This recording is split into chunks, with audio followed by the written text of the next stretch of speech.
Góða kvöldi kæri gestir, velkomin aftur í Rauðan raunveruleika. Við erum með tvo unga sósíalista með okkur, hann Rúnar Freyr og Kjartan Svein. Rúnar Freyr nemi og póstberi og aðgerðarsinni frá Akureyri og Kjartan nýútskrifaður af mála- og menningarbraut í MH og einnig ákveðin aðgerðarsinni og hefur skrifað nokkrar núna skemmtilegar greinar sem við viljum kannski aðeins ræða við hann Sælir strákar, velkominir í Rauðan raunveruleika, takk fyrir að koma. Já, bara takk fyrir að hafa okkur. Já, til hann ekki með útskriftina, Kjartan. Þú varst að útskrifast bara í fyrra, eða hvað, síðustu viku, eða? Já, bara fyrir þrem dögum síðan. Já, frábært. Til hann ekki með það. Takk hérlega. Og þið voru báðir á Akureyri tíma, eða ekki? Ég fatt ekki alveg, hvernig, varst þú, Kjartan, að læra á Akureyri eða varst að vinna þarna eitt sumar? Ég var að vinna ásamt námi á Akureyri í 3 ár. Já, meinar, já. Kynntist hann þetta bara bland, sko, en ég kynntist Rúnari þar. Já, það var ég að rugla sem sagt, varst ekki í MH og varst í MA eða? Ég var í MA á mála- og menningarbraut. En svo náttúrulega kom COVID, þannig ég var eitthvað fyrir sunnan auðvitað líka. Og nú forvitin og það orðið svolítið tími síðan ég kláraði framhaldsskólan en þurftur að taka 3 ár í framhaldsskóla. Náður þessari styttingu sem var komin inn? Já, við náðum henni og ég þetta svolítið heppinn með það. Ég tók 1 ár í FG árin ég fór í MA. Sko í Garðabæ. Hafði lítið með hugmyndafræðina á bak við hann að gera samt, sko. Ég var mjög óvinsæll í FG, en Fyrir sósíalismæðin. Svo það er svo sjaldgæft að það komi sósíalistir í FG, ég held að það sé ennþá verið að tala með það, sko. Brennimertið inn. Algjörlega, sko. Þeir eru ennþá að jafna sig, en ég fór svo í MA og tók 3 ár þar og maður fann mjög mikið á því eins og að þeir voru nú eitthvað byrjaðir á að jafna sig á, sko, því að bæta við 1 ára námi það er ennþá verið að reyna að kenna jafn mikið á 3 árum og 4.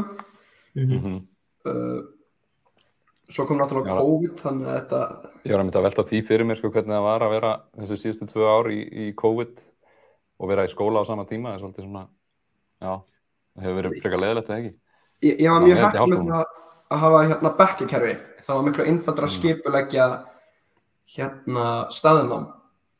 Við fengum miklu meira staðnám en aðrir skólar og það er svolítið og félagsandi, sko bekkjarandinn hélst alveg þrátt fyrir að það væri í rauninni miklu erfiðara að hafa, ég held að hafi verið ómögulegt fyrir sko áfangakerfi þar sem að fólk bara á sínum eigin persónulegum forsendum í þessu námi en ekki í þessum hóp eins og í bekkjarkerfum. Það var rauninni ómögulegt að viðhalda félagslíf og ég veit að núna það eru mjög margar hefðir sem að sko kennarar í öðrum skólum þurfa að kenna sérstaklega nemendina sem nýir vegna þess að enginn sem eftir styttinguna og COVID man eftir þeim.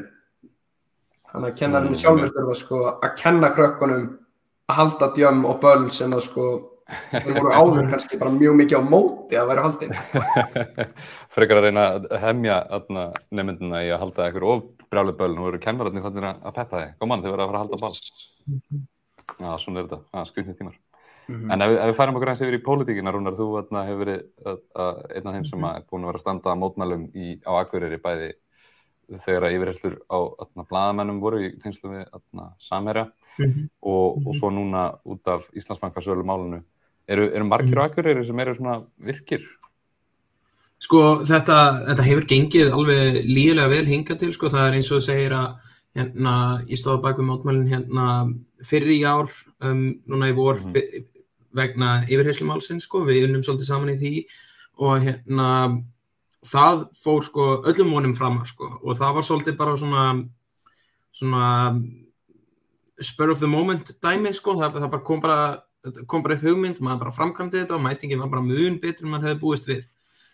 Svo núna seinna í vor, þá voru þessi mótmæli yfir bankasölunum og þau voru þarna þó nokkrar helgar í röð fyrir sunnan. Við gerðum það 3 helgar í röð hér og mætingin var mjög fín sko, en hérna, þú veist, já, mætingin var góð. Við erum að tala einhverja 20 manns, en við erum ekki að tala já, rosalega fjölda sko eins og í Reykjavík og svona, en örugglega hærri fjöldi með við höfðatölu tæknilega séð sko. En hérna, já, svona hlutfallslega. Já, en það ákveðin feimni samt sem áður sko. Og ég meina svona lítið pláss sko að það skuli hafa staðið undir 3 mótmælum í röð eiginlega frekar merkilegt sko, langt síðan að það gerðist síðast sko. Sérstaklega þessari stærðargráðu sko, þá við séum ekki að tala risastór mótmæli, þá erum við að tala 20 manns í hvert skipti og hérna þó nokkra 20 og hérna það mjög langt síðan að mótmæli voru haldin svona oft í röð og sérstaklega sem fengu svona hérna mætingu sko. Hérna, þannig að það fór bara vel sko, en hérna svo reyndi maður að hafa svolítið svona gaman úr þessu og hérna svona fyrstu mótmælin voru mjög svona ró sko, það var bara staðið á bekknum og talað yfir hópinn sko og hérna fólk svona segja sitt pieces, en hérna svo þegar leið á þá hérna þegar var komið að síðustu mótmælinum þá var farið að bjóða upp á hérna kaffi og kleinur og það var söngur og svona líka, þannig að hérna bara svona svipa dæmi nema mun minni skala eins og var fyrir sunnan sko, en hérna já, þannig að það gekk vonum framar, en sjálfsögðu alltaf ákveðin feimni sko, að vera með of mikið læti í svona litlu plássi, svo eins og við sáum í síðustu kosningum þá þetta ekki svona, þessa dagana þetta ekki mest vinstri sinna svæði á landinu sko, þannig að Nei, akkurat, en voru svona systurmótmæli veltið fyrir mér á Akureyri þegar búsáhaldabyltingin var, eða var fólk þá það voru einmitt systurmótmæli hér og hérna hörkukona með Guðrún Thors, hún stóð svolítið mikið fyrir þeim hérna og þau voru einmitt og það eina ástæðan fyrir ég segja ekki að þetta hefur aldrei gerst áður, 3 helgar í röð, vegna þess að Guðrún Thors hélt hérna, ég man ekki hvað það var, en hún og fleiri sko, það bara hún af þeim sem stóð fyrir þessu sem ég þekki sko, héldu hérna heillanga seríu af mótmælum í búsáhaldabyltingunni og hérna héldu í gangandi hér sko. En hérna, ég veit ekki til þess að það hafi verið mjög fjölmenn sko, allavega ekki miðað við ekkert miðað við sko Reykjavík sko, en því var haldið á lofti hérna á sínum tíma sko. En síðan þá hefur voðalega lítið verið mótmælið, þessi síðasta hrina núna af sem byrjaði þá hérna með fjölmiðla dæminu og hérna og svo yfir þessari bankasölu, það svona af svona grasrótar svona allavega hvað varðar íslenska pólitík sko, hérna, þetta svolítið svona plásið vaknaði aðeins sko, yfir því að hérna, það hægt að vera með action hérna yfir hlutum sko. Hvað hefur ykkur fundist ef við byrja á þér Kjartan, hvernig hafa svona í kringum þessu mótmæli sem hafa verið núna, hvernig hafa vinir ykkar og þeir þanga fólk sem þeir í kringum, hvernig hafa þau verið að tala bæði söluna og þessar yfirheyrslur og þessi mótmæli? Jú, ég held að náttúrulega það aðeins þetta aðeins öðruvísi hérna samskipti sem það hefur fyrir norðan og fyrir sunnan í hérna þessu vinahópi sem ég er partur af. Fyrir sunnan miklu svona almennari hugmynd að bankasalan hafi verið slæm og Samherji sé slæmur sko. En fólk ekkert endilega með sko öll smáatriðin á hreinu. Eða svo eru líka einhverjir sem ekki eins og með meginatriðin á hreinu. En kannast þess að frasa eins og hérna nýju stjórnarskrána og Þorsteinn Már og kunni þessi buzzword, en fólk fyrir norðan kannski pælir minna í þessu, enda hérna þetta bara mismunandi svolítið mismunandi samfélagshópar sko, þeir sem að sækja, þeir sem eru fyrir norðan, ég sem aldrei svo eru kannski hægri sinnaðar á umhverfi, þannig að þau þekki ekki jafn vel þessar umræður sem eiga sér stað. En þeir sem að gera það geta gert hans í góðan sko, geta talað hans í farið miklu dýpra í þetta. Og þá erum við með kannski meira fólk sem meira með þetta á hreinu og leggur einbeittan metnað, einbeittan brotavilja í augum Samherja í það að skoða spillingamál og hérna ástandið í dag. Maður vill vera svona sanngjarn við fólk sem kannski meira hægra megin er meira hlynnt frjálshyggju og eitthvað svona vill frjálsan markað og svoleiðis. En maður eiginlega sér ekki alveg fyrir sér að ef þú búin að kynna þér vel Samherjamálið og þú búin að kynna þér vel nýju stjórnarskrána og bara kvótakerfið eins og það leggur sig í rauninni, sko, að þetta ætti ekki að vera eitthvað svona hægri vinstri splitt í íslenskri pólitík þið sammála með þar að ef fólk myndi kynna sér þetta þá myndi það sjá hvað þetta brenglað og Já, ég hugsa að það sé mjög mikið til í því hjá þér, sko, en eins og ég veit bara á Akureyri að bara eins og annars staðar ef að fólk myndi kynna sér þetta þú veist, og fara virkilega að kafa djúpt í þetta, þá myndi því alveg, sko, það myndi ekki koma þeim fallega fyrir sjónir, en ég held að það sé bara svolítið mikið það að fólk vilja bara ekkert kafa ofan í málið af því að frændiðin vinnur fyrir Samherja og þú kannski vinnur fyrir Samherja og mamma og pabbi gera það, eða þá að þú veist, eða fyrirtæki sem að þú og þín fjölskylda vinni hjá í miklum samskiptum við Samherja, eða þá að Samherji borgaði undir hitt og þetta fyrir þig, fyrir part af þínu samfélagi, sko, að þeir hafa borgað fyrir tómstundir í bænum og svona, þetta allt partur af því að mynda svona sterkar svona, þú veist, Samherji kannski borgar fyrir eitthvað að fótboltastarfi barnsins eða eitthvað svoleiðis, þetta allt saman það sem þeir gera til að trufla frá, sko, sinni spillingunni í sér, sko, en en svo líka bara þetta að þeir hafa rosalegt pull í samfélaginu, sko. Þú veist, þú mátt ekkert hafa allt of hátt það, sko, ef þú ert í ákveðnum brönsum eða bara svolítið yfir höfuð, sko. Eins með, þú veist, eins og fjölmiðlamálið að ég var mjög sjokkeraður yfir því hvað við fengum góð viðbrögð við þeim mótmælum, af því að það náttúrulega lögreglan hér sem að stóð fyrir þessum ofsóknum, sko. Þannig að þú veist, svolítið mikið af þessum málum undanfari sem hafa verið stór, þetta fjölmiðlamál og allt þetta í kringum Samherja, þetta náttúrulega bara rosalegt svona persónulegt, sko, fólk bundið inn í fyrirtækið, gegnum fyrirtækið fjárhagslega og persónulega, sko, á svæðinu, sko. Mun meira heldur en fólk fyrir sunnan sem að getur leyft sér að segja því sem sýnist Samherja, það engar, sko, afleiðingar fyrir það. Er það svolítið meira riski, sko.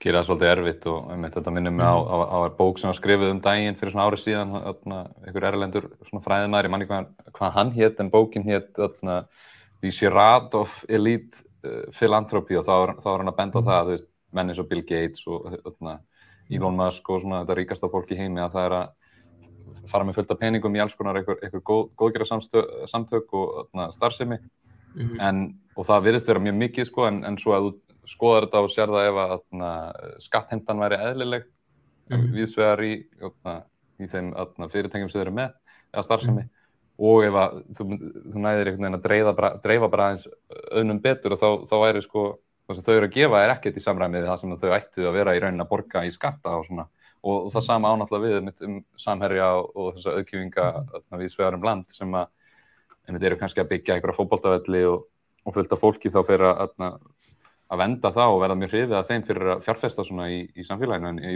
raunin að það ætti að vera að taka meira af sköttum að þeim að dreifa einhvern veginn betur auðnum. Hvernig brýtur maður þá búbla því að þetta er rosa erfitt? Já, og það einmitt, sko, það sem að svona fyrirtæki gera, þau borga, þú veist, eins og þetta svipa koncept sko, þeir borga undir alls konar tómstundastarf og svona, og þannig, þú veist, sko, halda þeir niðri, sko, mótspyrnu gagnvart þeim í samfélaginu, sko. Og ekki að ég sé að segja, sko, að þetta sé endilega bara út af því, en það áhrifin sem þetta hefur, skilur við. Að sjálfsögðu gæti líka vel verið að einhver, þú veist, að ef þeir ákveða, þú veist, styrkja eitthvað á fótboltalið, það gæti vel verið að einhverjir starfsmenn hjá Samherja sem taka þessar ákvarðanir virkilega vilja sjá fótboltaliðinu ganga vel, en þetta áhrifin sem þetta hefur á samfélagið. Fólk verður latara til þess að gagnrýna spillingu hjá svona fyrirtæki, sko. Akkurat. Einmitt. Kjartan benda á, hann heiti Anand Giridharadas. Já, rithöfundurinn af bókinni. Já, einmitt, sem þú veist að ræða. Ef ég mætti líka skjótin snögt, ég þekki nokkra sjómenn fyrir norðan sem ég spjalla stundum við, sko. Og þeir tala mikið og þeir eru meðvitaðir sko, þetta eru vel upplýstir menn sem eru umgangast, þeir eru mjög meðvitaðir það að Samherji að stunda ömurlega þeir eru að misnota sína stöðu í samfélaginu og afneita ábyrgð og eru vondikallanir svona almennt sko en hvernig þeir fara því að skapa svona jákvæða ímynd í samfélaginu sko með að byggja þessa fótboltavelli og gefa sér snjóruðningstæki og það allt þetta skapar mjög jákvæða ímynd í nærsamfélaginu sem þeir partur af þetta svipað sko Kína gerir með vinveittar þjóðir þeir gefa þeim pandabinni kallast pandapólitík og ég að velta fyrir mig hvort það sé hægt að íslenska þetta sem snjóruðningsstjórnmál fyrst að Samherji gaf Dalvík nokkur snjóruðningstæki held ég á síðasta ári sem að ríkið veitti þeim ekki spurning sko ef þeir hefðu verið skattlagðir á sanngjarnan hátt þá hefði kannski ríkið bara geta keypt þetta fyrir Dalvík í staðinn fyrir að samþykkja þetta dóttiskarið en þeir geta skapa mjög jákvæða ímynd af sér í nærsamfélaginu sem þeir starfa í. En þetta er skrítið hvað þetta eru valdamiklir einstaklingar og hvað geta haft mikil áhrif að þau geta sett bara stefnuna á mjög miklu leyti í ýmsum sveitarfélögum eitthvað sem að sveitastjórnirnar eða bæjarstjórnirnar hafa eiginlega ekki vald til að gera sjálf eða fjármuni bara hreinlega. Þeir hafa bólmagni til þess að bjarga heilu bæjarfélögunum frá í rauninni sem eitthvað sem ekki einu sinni ríkisstjórnin getur gert. Og þeir hafa líka bólmagni til þess að rústa heilum bæjarfélögum eða þeir ákveða að draga eitthvað ákveðið tilbaka eða fjárfesta ekki í einhverjum hlutum sem að stóð til þá hafa þeir einmitt bólmagni þeir hafa svolítið svona valdi við líf og dauða fyrir ýmis sveitarfélög í kringum og ekki bara Samherji heldur önnur stórfyrirtæki sko stór útgerðir og svona og það að þessi stórfyrirtæki hafi þessi völd í litlum plásum út all land náttúrulega að hluta til afleiðing af því að þessi sveitarfélög eru svelt af svelt af ríkinu og öðrum stofnunum sem að eiga að vera standa undir þeim sko. Já, mér. Það er svona smá slagur á milli Bjarna Ben og Degi B. Eggerts daginn að Dagur eða Reykjavík ætti bara að byggja þessa þjóðarhöll. Bjarni bara ætlaði ekkert að láta eftir að því. En manni finnst þetta einmitt orðið frekar óeðlilegt og eins og segir að þau hafa valdið til þess að rústa heilu sveitarfélögunum eða með því að gera ekki ákveðna hluti eða með því að gera ákveðna hluti. En þau hafa nú þegar einmitt með bara kvótakerfinu eins og það virkar dreigja ansi mikið úr lífinu að það. Og maður tók eftir því, ég ólst upp á Eskifirði á ákveðnu tímabili frá 6 til 12 ára aldurs og það var akkurat þá þegar að Kárahnjúkavirkjun var að fara í gang til þess að einmitt að halda þessu álveri gangandi og þá var rústa gullfallegum dal og svæði og maður sá einmitt hvað fólk bara á Eskifirði var til í þetta sko, þó þú veist, bara því að það var að fara að fá vinnu að gera eitthvað og svipa með fiskeldi núna þegar fólk virðist tilbúið í það, já þetta er kannski slæmt og bla bla bla og ósanngjarnt og eitthvað en okkur sárvantar vinnu, við þurfum peninga inn í samfélagið og þó að einmitt allt að borgi lítinn sem engan skatt og þá er það að borga laun fyrir fólk sem kannski hefði annars eiginlega ekkert að gera, þyrfti að flytja bara í bæinn. Einmitt. Og þú veist, maður getur ekki sett sko ábyrgðina á því, sko, maður hefur ekki í sér þrátt fyrir að vera stundum ósammála fólki sem býr í svona litlum plásum og er sátt við alls konar sem að eins og einmitt þessa virkjun þarna úti í þetta álver þarna út af Eskifirði, maður getur kannski verið ósammála því að þetta álver sé gott en maður hefur það ekki í sér að sko að svona bleyma eða setja sökina á fólk fyrir að styðja þetta því að þau bara, þú veist, maður skilur það svo innilega að það sárvantar vinnu og fólk vill ekki flytja í bæinn. Fólk almennt séð sem hefur búið þennan kynslóðum saman þú vilt ekkert flytja í bæinn. Flestir sem flytja í bæinn gera það því þeir þurfa þess. Ekki að því að, þú veist, að gera það því það er ekki vinnu að hafa. Og þannig maður skilur hvernig þetta hugafar verður til, sko. Alveg gjörsamlega, sko. Við vorum að tala hvernig þeir hafa rústað hinum á þessum plássum, sko, fyrirtæki eins og Samherji að ég fór vestur á Firði nýlega bara í svona smá helgarferð vestur á Firði og þar heyrir maður ennþá sko ósætti og ég heyrði fólk sko svona tuða að tala illa Samherja af því að yfir því hvernig þetta fór þegar kvótakerfi var skilur bara eins og við sáum í þáttunum í verbúðinu, sko, hvernig það fór allt saman, sko, og þú veist, allt sem fór gekk á í kringum það, þar eru sko sérstaklega eldra fólki bara ennþá mjög reitt út í þessi fyrirtæki. Maður sér það svolítið mikið að fólk sem var vel með á nótunum og sá þetta alveg gerast að það er ennþá mjög reitt yfir þessu og réttilega. En hvernig, Kjartan, Rúnar, hvernig það með því, við spurðum Kjartan aðan, hvernig svona fólk sem í kringum hann og vinir hans, hvernig þau hafa verið að tala þessu mótmæli að tekja þeim? Hefur þú orðið var við eitthvað svona áhugavert eða finnur þú bara fyrir stuðning mestmegnis? Já, ætli ég finn ekki mestmegnis fyrir stuðning, jú, frá svona fólki á mínum aldri, ég hugsa samt að ég finni mun meiri stuðning frá þú veist eins og í þessu plási sko, frá eldra fólki sko, eldri sósíalistum og þegar þú sérð sko, sósíalistum og vinstri krötum og slíku sko, og þegar þú sérð mætinguna á mótmæli sem hér hafa verið undanfarið, þá þetta eldri hópur af fólki sko, og það bara sama vandamál og þetta náttúrulega endalausa spurningin í pólitík hvernig þú færð ungt fólk til að sýna áhuga sko, og það sýnir nú alveg einhvern áhuga sko, og ég fæ, þú veist, en svona general svona viðhorfið sem ég fæ frá mikið af mínum svona kunningum og svona svona, þú veist, já, ég alveg sammálaður, ég ekki að fara að mæta, skilurðu, en ég sammálaður og það virðist vera bara af áhugaleysi eða leti, sko, frekar heldur en já.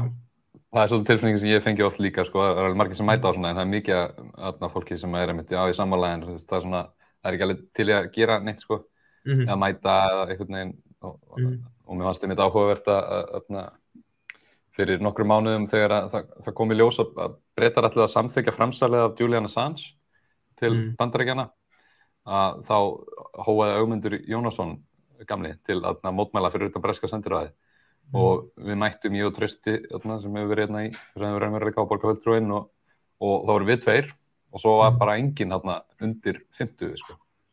Já, einmitt. Við vorum alveg 15 sem mætti þarna fyrir utan en einmitt.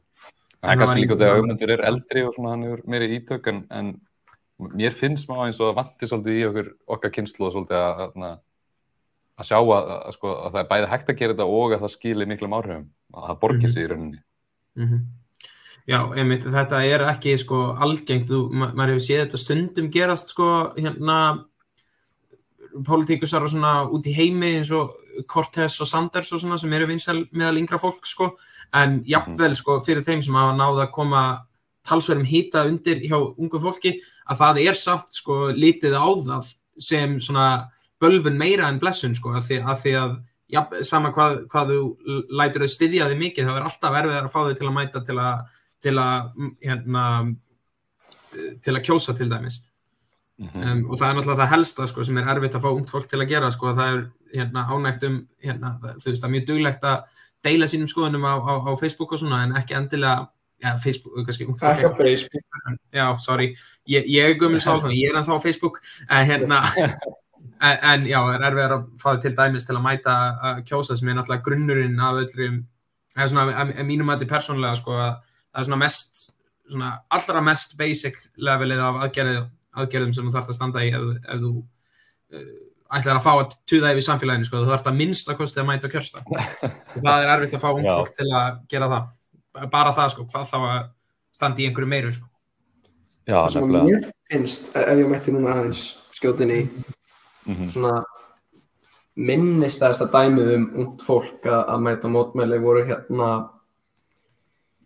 loftslagsmótmælin fyrir 2 eða 3 árum síðan þar sem að maður gæti séð sko ég mætti ekki en það voru held ég nokkur þúsund ungmenni sem gerðu það og maður gæti eiginlega bara séð og ég sá það út frá sko hversu margir voru að setja inn á stories á Instagram eða tala á Twitter eða svo kom RÚV með umfjöllun þetta og allir mjög ánægðir með þetta og sko þetta endaði á því að og það voru allir sem mættu hana mjög ánægðir með að hafa tekið þátt í þessu mótmælum eða þessu verkfalli en þetta endaði mér að sjá því að ég held að RÚV sem sagt sko gerði, neða Stöð 2 gerði unga umhverfisinnan að manneskju ársins það stóð hluta út af þessu verkfalli en málið var samt að það var haldið einu sinni að þetta hefur verið haldið hverja einustu viku síðan, en mætingin eftir þetta hefur kannski ekki verið meira en,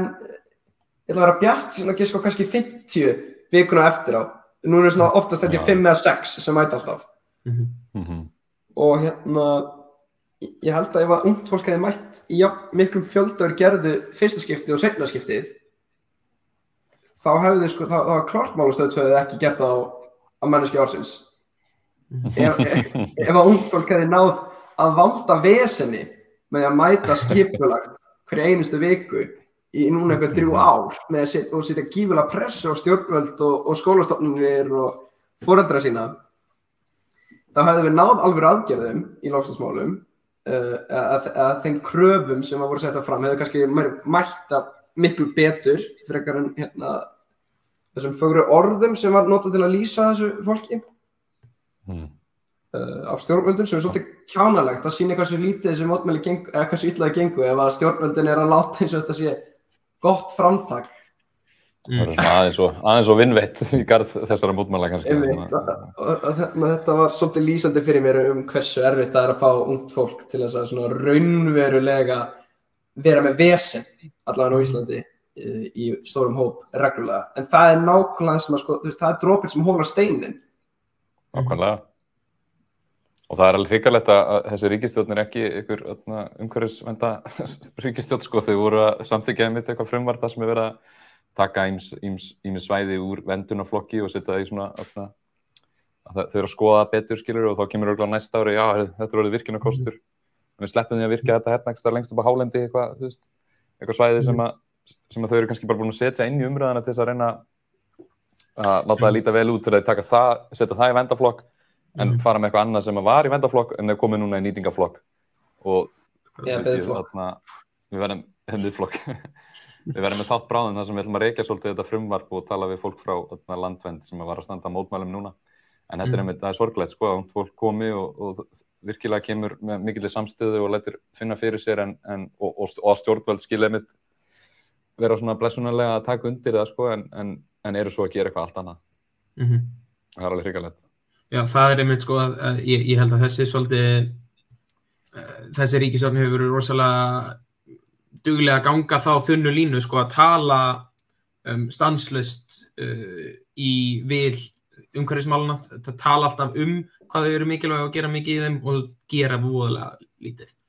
Og ég gerir mig grein fyrir að þetta er rosalega einstök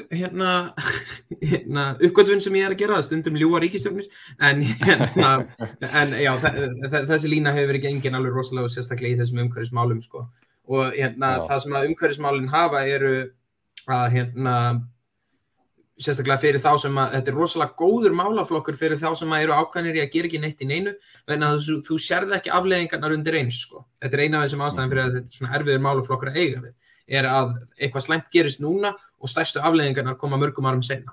Þannig að þú getur alltaf ítt þessu niður forgangsröðina listan, En svo talað svona big game, því að það tekur enginn eftir því þegar þú gerir ekki því alvörunni, Á meðan ef þú ítir efnahagslegum málum niður forgangsröðina listan, þá finnur fólk fyrir því strax, á sínu korti, En með umhverfismálina þeim alltaf ítt niður og verða bara stærri og stærri, en við sjáum þetta á næsta kjörtímabili, skilur, ég þarf að einbeita mér að vera kosin aftur. Þetta er alveg hrikalegt einmitt. Já. Og að halda ekki á nótunum, get ekki fylgst með, þau segja þetta hérna, svo gerðu þetta, ég held að sé svolítið erfitt fyrir fólk, mér finnst erfitt, og bara í því fjölmiðlaumhverfi sem við erum í, það er svolítið erfitt að sjá svona sögur stjórnmálamanna yfir tíma, hvað þau sögðu þarna og svo fenguðu þetta embætti og þau gerðu þetta og þetta. Það væri frábært ef einhver miðill eða síða geti tekið þetta allt svona saman. Já, þetta er einmitt þetta samhengisleysi sem að fólk hefur og það er alltaf að tala gullfiskaminni Íslendinga og svona, við rekum ríkisstjórn í burtu og kjósum svo sama fólki og eitthvað svoleiðis. Þetta er að hluta til fyll hjá fjölmiðlum og ekki bara á fjölmiðlafólki, það er fullt af fjölmiðlafólki sem að vinnur frábæra vinnu, en peningaleysi og svona hjá fjölmiðlum sko, að þeir þurfa að einbeita sér alveg rosalega að því að pumpa út sem flestum fréttum og hvernig fréttaumhverfið á netinu virkar, að það engin tími að fara lengur, rosalega sjaldgæft að þú sjáir langar fréttaskýringar og greinar sem að taka hluti í miklu stærra samhengi og yfir lengri tíma og þetta, þú veist, þessar fréttaskýringar, þetta orðnar alveg rosalega sjaldgæfir hlutir sko, sem að ættu eiginlega að vera þú veist, sambærilega algengt sko og þú veist það ætti að vera fréttaskýringar í hverju algjört undantekninga tilfelli að þú færði þetta sko, það eru örfáir sem að gera þetta eins og Stundin og svona sko, en við erum bara ekki með nálægt í nógu mikið að þessu er erfitt fyrir fólk að setja þetta í samhengi þegar þú hefur ekki fjölmiðla sem er að vinna þá vinnu eins og þeirra vinna á að vera er að setja hlutin í samhengi, ekki segja bara hvað gerðist heldur hvað leiddi til þess hvernig, þú veist, passar þetta við aðrar aðgerðir, hvernig passar þetta við fyrrverandi loforð, þetta vantar rosalega í fjölmiðlum. Og einmitt einhvern veginn að stjórnmálamenn séu meira dregnir til ábyrgðar þegar þeir eru að segja eitt og gera annað. Já, einmitt. Já, það er eitthvað við svona lýðræði eins og er núna og það umhverfi að þá vantar það alveg sárlega þegar stjórnmálamenn komast alltaf mikið upp með að segja eitt og gera annað. Sem er í rauninni alveg bara grundvallarsvik á lýðræðinu þar sem að þú kýst flokk eða stjórnmálamenn sem að segjast alltaf að gera eitt en gera síðan annað þá er svolítið verið að ráðast að forsendum lýðræðisins. En þú veist, stjórnarskráin er ekki komin í gegn, þannig að það ætti kannski ekki að koma manni á óvart, sko. Einmitt. Hvað segir þú við því, Kjartan? Hversu stór svik finnst þér vera að stjórnarskráin sé ekki komin í gegn eða tillögurnar séu allavega ekki komnar inn í umræða á þinginu og svona? Sko, svik, þetta fylgir heldur bara mjög sambærilegu stefi hjá stjórnmálafólki almennt á Íslandi og alþjóðlegu samhengi að vera með einhver stór markmið og ná svo ekki efna þau. En það má alveg búast við því að ef það er eitthvað mál sett í forgang í kosningum að því sé ekki sinnt eftir þá, sko. En vandamálið náttúrulega bara stjórnarskráin er sko grundvöllur í lýðveldis á Íslandi og stjórnarskráin er sko undirstaða stjórnmála og í rauninni sko á að endurspegla þessi gildi sem að samfélagið hefur. Með því að sem sagt sko við erum búin að það er búið að tala um nýja stjórnarskrá frá stofnun eða frá sjálfstæði og svo stjórnarskrá sem við höfum haft núna síðan við vorum sjálfstæði og stjórnarskráin sem við fengum 1879 eiga báðar sameiginlegt að sko við vildum í rauninni hvoruga þeirra. Það var einu sinni til ný stjórnarskrá sem var samin af Íslendingu, þetta var uppdráttur, mjög svipur, þetta er gömul svo ný nefnilega. Árið 1879 þegar við fengum stjórnarskrána afhenta af Danakonungi, þá voru Íslendingar búin að semja sína eigin stjórnarskrá. Sem var svo á höfnuð og í staðinn fengum við bara íslenska danska stjórnarskrá. Var henni hafnað af yfirvöldum eða var henni hafnað af?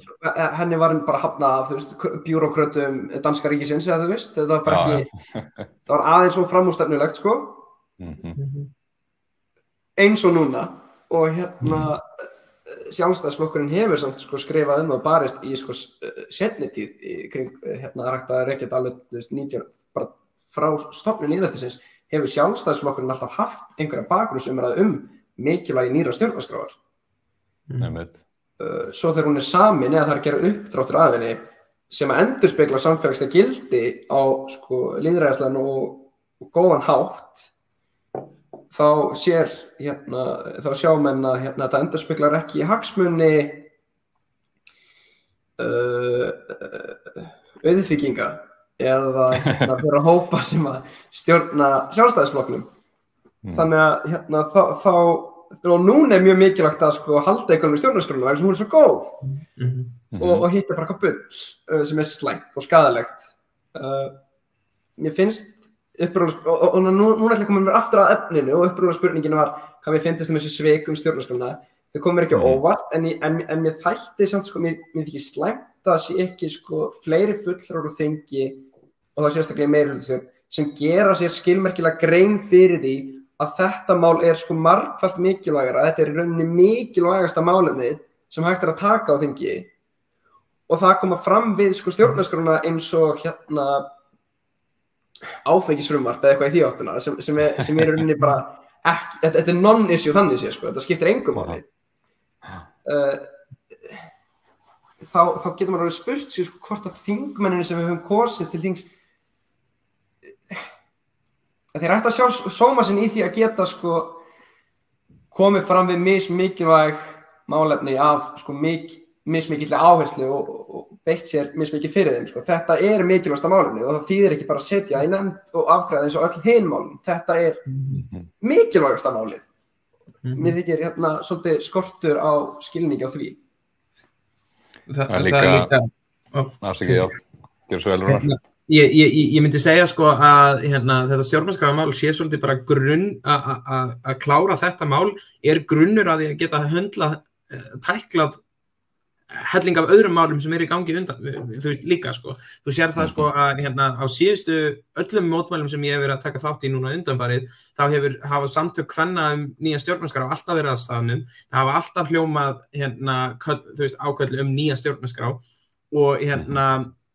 þú veist, og mér finnst það svolítið bara, það ekki af ástæðulausu sem að þessi samtök og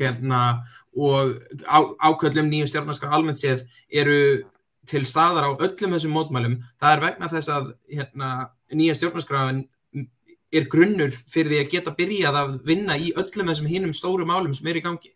Þannig að þú veist, og þetta svolítið bara svona sett on the back burner og svona við dílum við það þegar við búin að díla við þessum mál, nei, þú getur ekki almennilega að díla við þessum mál fyrir þú klárar þetta grundvallar mál að koma fram lýðræðislegum vilja þjóðarinnar í þessari nýju stjórnarskrá sem að myndi gefa þér tæki til þess að eiga við mörg önnur spillingamál og annað sko.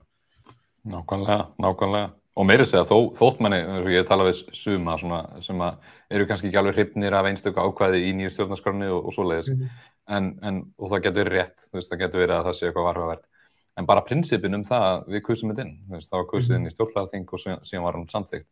Að bara þingið á ekkert að geta sagt bara nei við þjóðarviljanum einmitt. Þannig staðan, þetta miður. Nei, á einmitt.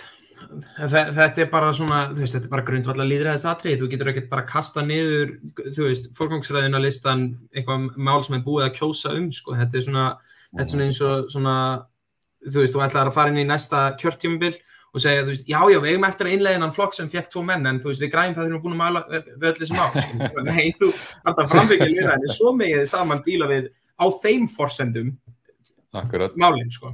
Maður please bara afgreiða þessi mál áður en að lýðræði byrjar, takk. Já, áður en að híni koma að tala við mig og kjósa líka, má ekki bara please. Við erum virkilega enga Landsvirkjun áður en að nýju þingmenni koma, það alveg, við verðum að klára það, sko. Já, akkurat. Þetta svolítið þannig, sko. Við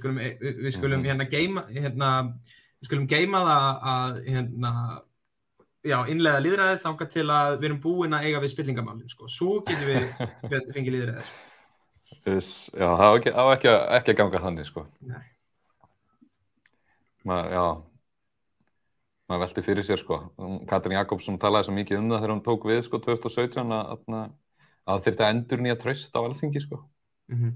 Og maður var alveg, þú veist, klárlega, þú veist, við viljum maður vildi óska að maður geti hugsað þingið og stjórnmálamenn þannig, en mér finnst bara allt sem hann hefur gert svo til, sko, bara að draga úr trausti ef eitthvað það er ekki að lækna eitthvað sár eða endurnýja eitthvað traust, sko. Nei, það það var einmitt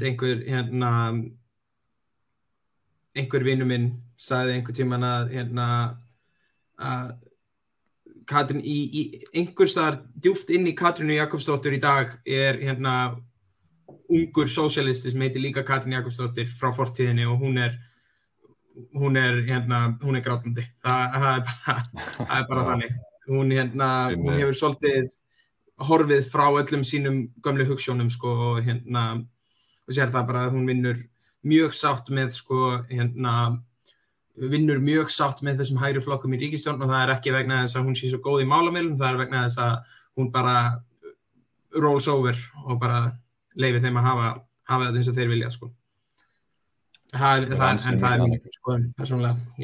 Þá kannski að lokum, þá langum við að taka smá umræðan það einmitt þegar ríkisstjórnin var mynduð 2017 að Katrín fékk stjórnunarmyndunar umboðið frá forsetanum og það var fyrst verið að reyna að mynda eitthvað svona umbótastjórn sem að geti kallað hana, Vinstri grænir, Samfylkingin, Píratar og eitthvað og svo gekk það ekki upp. Það losnaði sundur og þá fór Vinstri grænir til Sjálfstæðisflokksins og Framsóknar og úr varð þessi ríkisstjórn. Hvað það og af hverju gerist þetta? Eru þið með hugsanir pælingar það að þú ert með þarna allt þetta stjórnmálafólk sem búið að vera að segja langan tíma í stjórnarandstöðu að það vilji gera þetta og hitt og þau eru mjög sammála hellinga þessum bara lykilatriðum og svo þegar þau hafa tækifæri til þess að gera það þá einhvern veginn brotnar það í sundur og þarna eitthvað að klikka sko. Já, það er náttúrulega svolítið löng saga vinstrisins að við eigum alveg rosalega erfitt með að vinna saman sko, ef það eru einhverjir svona differences þarna á milli sko, ég held að það gefur mér von að sú hefð muni kannski ekki halda svona ríkfast í sko að eilífu þegar við sjáum svona mikla samvinnu hjá ungmennahreyfingunum undanfarið. Það er búið að vera mikil samvinna með ungmennahreyfingum mismunandi flokka núna, sérstaklega til dæmis í kringum allir þessi mótmæli og það gefur mér svona von að ef að þessi kynslóð þegar hún kemur svo upp í þingflokkin að kannski muni eitthvað þeim þessari málumiðlunar hæfni koma með þeim sko, en maður getur vonað allavega. Já, þú með eitthvað pælingarkertar þetta? Hvers vegna eða hvað gerðist? Ég nota oft þetta grín þegar á einhverjum fundum þegar ég segja sko fólk er rífst alltaf mest þegar það er næstu í sammála hvort öðru sko. En þetta með að reyna að mynda þennan vinstri meirihluta sem feilaði og fór síðan í stöðun í dag vandamáli var einhver megin að sko fólk ef mér hefur heyrst rétt þá tapaðist umræðan svolítið í sko því hvaða flokkur ætti að fá hvaða embætti eins og einhver sagði þá vildu allir vera með í vinstri stjórn og það vildu líka allir fá forsætisráðherrastólinn. Þannig að þetta forseti handaskólum sem umræðan, ég held að við lærum svolítið mikilvæga lexíu á þessari stjórnarmyndun viðræðu sem var það sko ef við náum bara að mynda vinstri stjórn þá munum við að minnstakosti sko ná málum okkur í gegn sama hvað flokk við erum að tala vinstri flokkarnir tala allir mjög svipuð málefni og þess vegna kannski rífast þeim mest en það sem er kannski var svolítið merkilegt við ríkisstjórnina sem var fyrra núna þessi COVID-stjórn hún var með sko mjög detailað stjórnarsáttmála þar sem að voru allir að ná einhverju sínum málum fram og þetta var frekar langur stjórnarsáttmáli og að næra búa til einhverju ríkisstjórn þar sem svona hluti ganga ágætlega eins ljótt verið að segja þá og svo náttúrulega kemur COVID og þeir tækla það bara með að gefa þríeykinu bara stýrið sko. Þannig að það reyndi ekki mikið á þessa stjórn nema bara að dytta að hinn og þessu.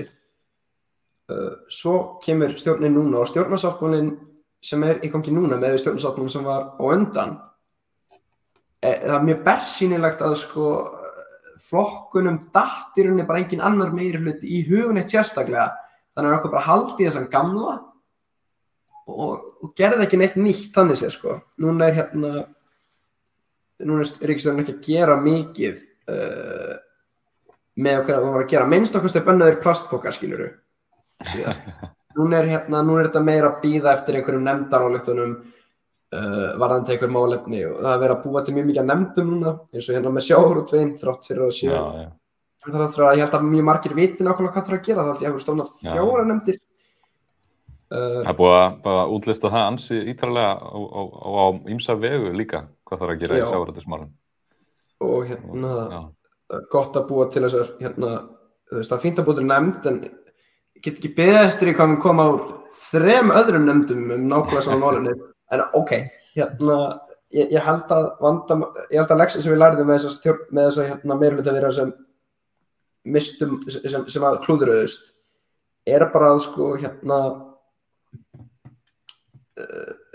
það bara eins og frasinn sko, verkamenn allra landa sameinist, það sameinast númer 1.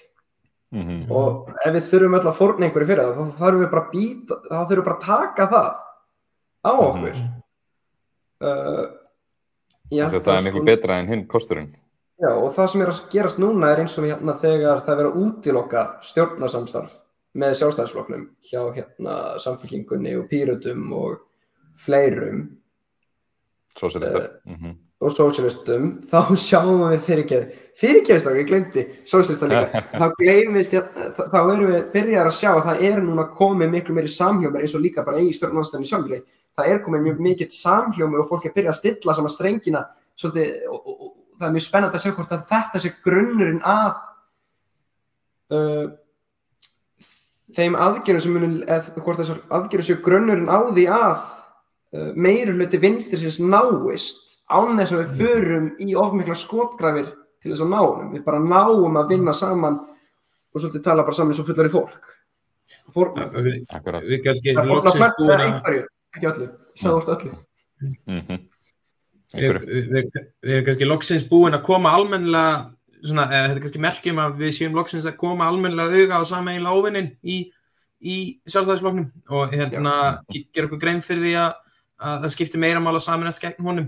Ég sagði þetta sama sveitarstjórnarkosningarnar síðast og postaði ég á Facebook það að þú veist, ég var persónulega í þeirri stöðu að geta ekki kosið, þú veist, ég meðlimur í sósíalistaflokknum, ég hefði kosið hann ef ég hefði verið í Reykjavík en ég hefði ekki möguleikann að kjósa það, en ég var aldrei að fara að kjósa þann flokk sem ég mest sammála og ég postaði mér þetta á Facebook það, ég sagði þá fer ég og mæti og kýsa eitthvað krata því það skárra en hærið og mér finnst þetta skipta öllu máli að hafa þetta sko, að fara ekki í svona, að vinstrimenn eiga þetta til að fara í svona það sem netinu kallar svona purity testing svona, þú veist pure socialism já, ef ég fæ ekki akkurat það sem ég vil þá ætla ég að fara í fílu og fara til horn sko og við eigum þetta til sko að meðan að hærið strategically betra sko, þeir munu vinna með hverjum sem þeir munu alveg sama því að þeir hafa enga hugsjón sko, þeir hafa enga markmið nema að gera vini sína ríkari sko, ef við erum að tala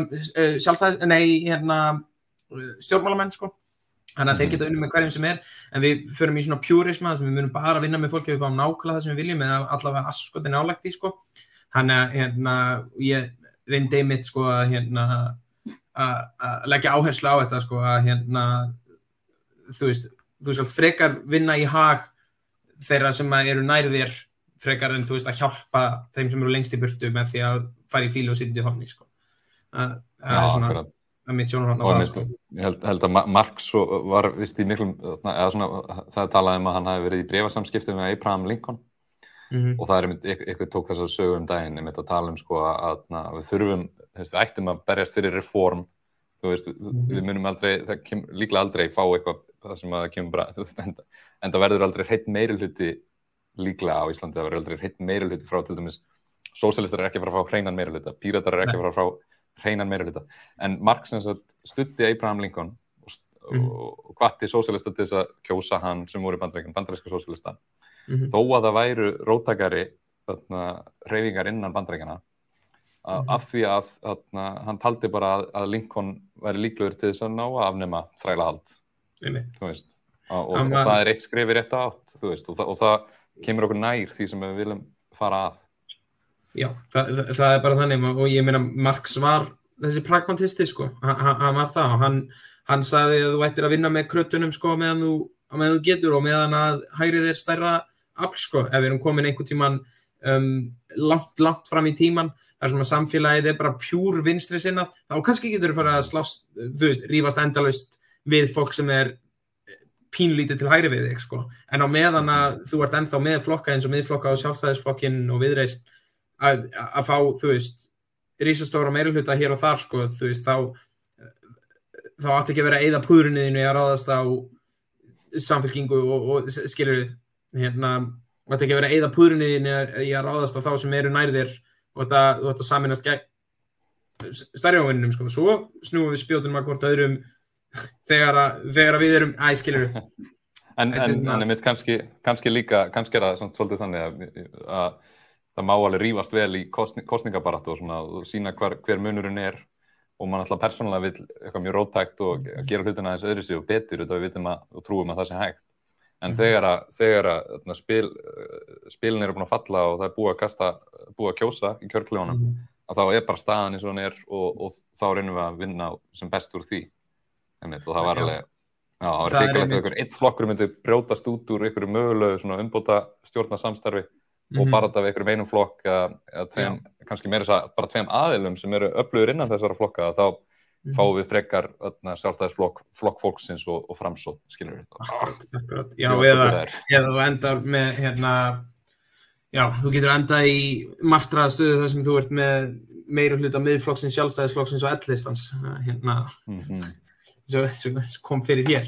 En já, ekki að það hafi endilega verið út af infighting meðal vinstri sinna, sko. Það var meira bara svona, ég vildi fá að koma því fram hvað við lentum með allra versta mögulega meirihluta á Akureyri.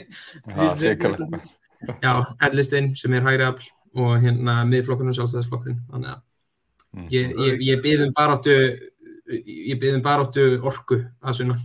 Já, ég er að senda þér vibes, góða baráttu orku. Það er líka kannski sérstaklega velta sem Akureyrar meirihluta fyrir sér þar sem að það voru aðrar umræður meirihluta BDSM á Akureyri. Já, einmitt.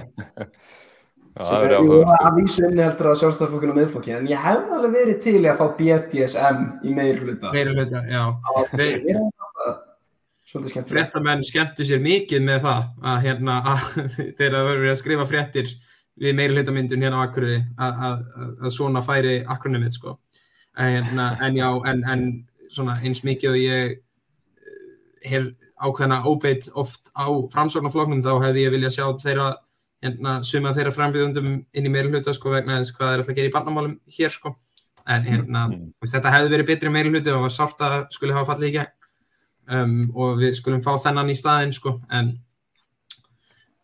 það þarf að vinna bara upp úr þessu héðan. Það er bara þannig. Við þurfum að halda áfram frá þeim punkti sem við erum á. En viljið bæta ykkur við í lokin? Er ykkur punktar sem þið viljið taka fram? Má ég koma með, sko, þrátt fyrir þetta er allt svolítið ómöguleg staða varðandi það að vera vinstri maður og það er oft svolítið snúið, sko, að spjalla við aðra vinstri menn og að vera og rífast mestu að sem maður er næstu í sammála og kljúa einhver hár og skiptast í fylkingar, þá held ég samt, sko, að við eigum fullan rétt á því á Íslandi sem vinstri menn að vera mjög vongóðir árangur og framfarir í, sko, átt til samfélags umbóta til þess betra. Við þurfum, ég vil setja þetta í samhengi, sko, það var venjulegt að sjálfstæðisflokkurinn var 40% flokkur á landsvísu á síðustu öld, sko. En eftir því sem að, sko, ég myndi segja spillingin og svona verri hliðar, gengdarlausar auðfíknar komi í ljós í samfélaginu. Það einhverjir gallar við það sem eru alltaf að koma í ljós og er hægt að gera eins og er hægt að beina athygli fólks að, þá sameinustu líka, sko, vinstriflokkar ekki bara, þá getum við líka sameinast vandamál og það þarf ekki endilega að sameinast lausnirnar. Það er alltaf hægt að skeggræða það, sko, en sérstaklega hjá ungu fólki núna að SUS og samband nokkra framsóknarmanna, þetta eru eiginlega deyjandi stofnanir með hvernig þetta var fyrir, sko. Núna eru mjög mikið af ungu róttæku fólki sem því fer fjölgandi og þetta öflugt, þetta drifið fólk þrátt fyrir einhverja slakar mætingar og einhver mótmæli. Það verður að segja, sko, þetta skipulagðri, þetta samhældnir hreyfingar og ég held að sé, sko, vegna þess að við vitum núna miklu skýrar hvaða vandamáli þurfum að berjast fyrir. Það þarf nýja stjórnarskrá, það þarf aðgerðir loftslagsmálum, niðurgreiðsla sálfræðiþjónustu, velferðarkerfið, uppfæra menntakerfið og allt. Bjarga sem byggðum, það ekki bara Samherji sem þarf að sinna því, sko. En ég held að þetta muni leiða til þess að það sem að gerast núna að vinstrið að stilla strengina sína saman á miklu, á sko hátt sem að hefur ekki sést á Íslandi, þar sem að sko fjórflokkakerfið kom í veg fyrir það voru 2 vinstriflokkar að berjast atkvæði frá hvorum öðrum. Núna erum við með mikla grósku og mikla fjölbreytni í hreyfingum og áherslum og það gefur okkur færi á því miklu frekar sko, líkunar á því að fella ránfuglinn úr stjórn hafa sjaldan verið meiri og líkunar á því að fella ránfuglinn alltaf að aukast líka og það miklu betra að vera karakterinn sem sér alltaf smá breytingar í sína átt heldur en að kalla hann á móti sem alltaf að tapa á degi til dags örlitlu fylgi. Þannig að ég jákvæður almennt, sko. Ég ætla að leyfa mér að segja það í lokin. Já, takk hérna fyrir þessu góða skilaboð. Það er mjög mikið til í þessu. Hlutinir að breytast hægt og rólega. Kannski að það tengist þessu að þetta eru bara kynslóðaskipti líka. Það tekur tíma fyrir svona stóra breytingar og hugarfarsbreytingar kannski og menningarlegar að ganga ekki. En takk hérlega fyrir að koma að spjalla með. Þetta var mjög gaman og við vonandi höldum bara áfram síðar. Já, gætla tíma frá Rúnari kannski, fyrst afsökunar. Allt í góð, ég tek bara undir það sem Kjartan sagði. Já. Frábært strákar, góðan dag og takk fyrir. Og þið gestir líka takk kærlega fyrir að koma og við sjáumst næst.